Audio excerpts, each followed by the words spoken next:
It was a quiet afternoon in a small roadside diner just outside the town. The air smelled of coffee, fried bacon, and the faint sound of an old country song playing from a dusty jukebox in the corner. Behind the counter, Mary, a shy young girl with one leg slightly shorter than the other, moved carefully, carrying trays of food with a soft smile. She was new here and different. Her limp made her an easy target. Though her heart was pure gold, at a corner table sat three boys, loud, arrogant, and spoiled. They'd been there for over an hour, mocking everyone who passed by.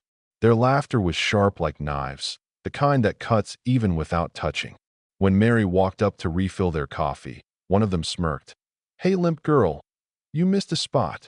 Another added, "Maybe you should walk faster." "Oh wait, you can't." The diner went silent. Mary froze, gripping the coffee pot tightly, her knuckles turning white. The laughter that followed was cruel and echoing. One of the bullies stood up, pretending to limp like her. The crowd watched, but no one spoke. Not the old man at the counter, not the waitress by the door. And then, without warning, that boy slapped her. The sound echoed through the diner. The cup fell, coffee splashing across the floor. Mary didn't cry. She just stood there, eyes wet, lips trembling, but she didn't shed a tear. She whispered, "Please, just stop." The bullies laughed even louder. They walked out proudly, leaving the door swinging behind them, their echo fading into the afternoon as an hour passed. The diner stayed quiet. People went back to their meals, but the silence carried guilt.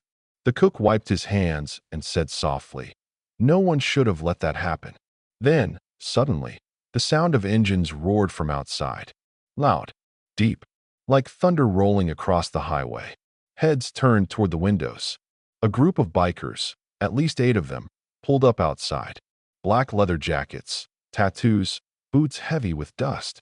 The leader, a tall man with a gray beard and burning eyes, pushed open the door. He looked around slowly, his voice low and rough. "Who touched the girl?" No one spoke.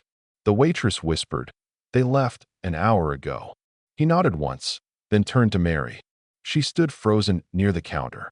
"You okay, sweetheart?" he asked. She hesitated, then nodded softly.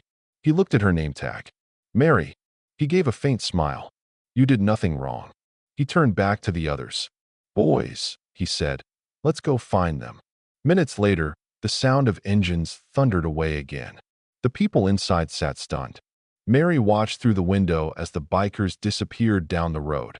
About 30 minutes later, the same engines returned, slower this time. The bikers walked in calmly. Their jackets were a bit dusty, but their faces looked satisfied. The leader dropped something on the counter, a torn Letterman jacket, stained with mud. "They won't be bothering anyone again," he said. Mary gasped. "Did you hurt them?" He shook his head. "No," he said, "but they learned something today, that a real man protects, not humiliates." He turned to the crowd, his voice rising.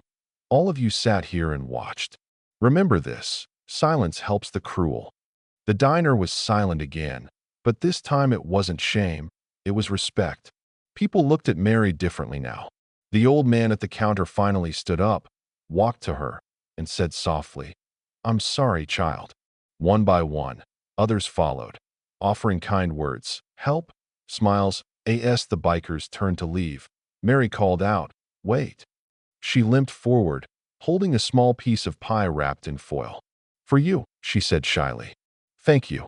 The leader took it gently. "You keep smiling, kid. You've got more strength than most of us." When they left, the sun was setting outside, painting the sky orange and gold.